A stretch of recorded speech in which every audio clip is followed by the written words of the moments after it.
வணக்கம். இன்றைக்கி நம்ம என்ன பார்க்க போகிறோம்னா வேர்க்கடலை சட்னி எப்படி பண்ணுறதுன்னு பார்க்க போகிறோம். அதுக்கு என்ன பொருட்கள் தேவைப்படும்னா, நான் 1 கப் வேர்க்கடலை எடுத்திருக்கேன், 7-8 பூண்டு பல், 3 வரமிளகாய், 2 டேபிள் ஸ்பூன் அளவுக்கு தேங்காய் துருவியது எடுத்திருக்கேன், உப்பு தேவையான அளவு. இது தாளிப்புக்கு 1/2 ஸ்பூன் கடுகு, 1/2 ஸ்பூன் உளுத்தம்பருப்பு, 2 வரமிளகாயை கிள்ளி வச்சுருக்கேன், சின்ன வெங்காயத்தை பொடியாக கட் பண்ணி வச்சுருக்கேன், கருவேப்பிலை. இவ்வளோதான் தாளிப்புக்கு. இப்போது செய்ய ஸ்டார்ட் பண்ணலாம். 1 டேபிள் ஸ்பூன் அளவுக்கு எண்ணெய் சேர்த்துக்கிறேன். அதில் வரமிளகாய் சேர்த்துக்கிறேன். இப்போ வரமிளகாவை வறுத்து எடுத்துக்கிட்டேன். அதோட பூண்டு பல்,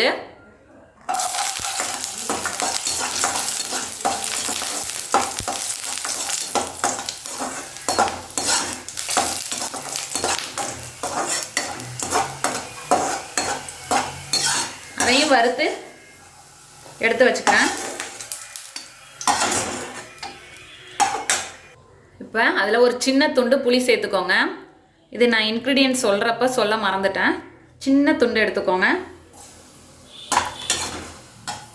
இதை லைட்டாக வறுத்து எடுத்து வச்சுப்போம். இப்போ இன்னொரு கடாய் வச்சுட்டு அதில் வேர்க்கடலை சேர்த்துக்கிறேன். அதை ட்ரையாக வறுத்துக்கணும்.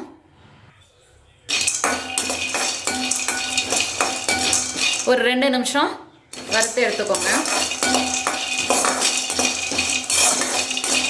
இப்போ வறுத்தாச்சு, ஸ்டவ்வை ஆஃப் பண்ணிடலாம். இப்போ அதை ஒரு பிளேட்டில் எடுத்துக்கலாம்.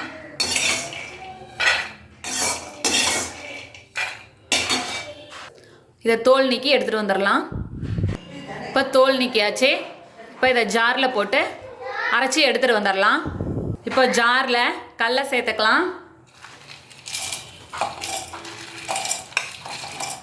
அதோட புளி, வரமிளகாய், பூண்டு எல்லாத்தையும் சேர்த்துக்கிறோம்.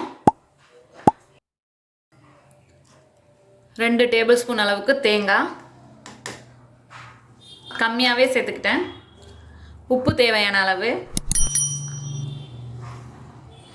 ஃபஸ்ட்டு கொஞ்சமாக தண்ணி விட்டு அரைச்சி எடுத்துகிட்டு வந்துடுவோம். இப்போ அரைச்சாச்சு.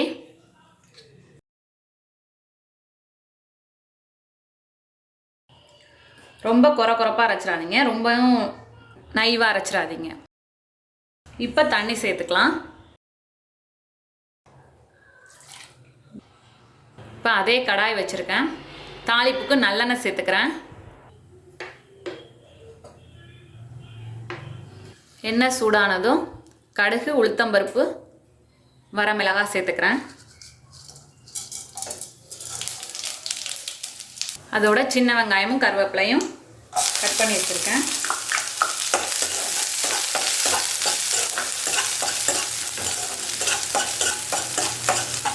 நல்லா வதக்கிக்கோங்க. இப்போ நல்லா வறுத்தாச்சு, ஸ்டவ்வை ஆஃப் பண்ணிடலாம். இப்போ வறுத்து வச்சுருக்கேன் தாளிப்பு ஐட்டத்தை நம்ம சட்னியில் சேர்த்துக்கோங்க.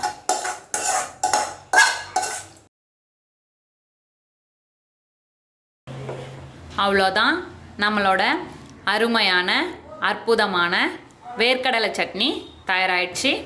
இதே போல் நீங்களும் செஞ்சு பார்த்துட்டு எப்படி வந்துச்சுன்னு கமெண்ட்டில் சொல்லுங்கள். தேங்க்யூ.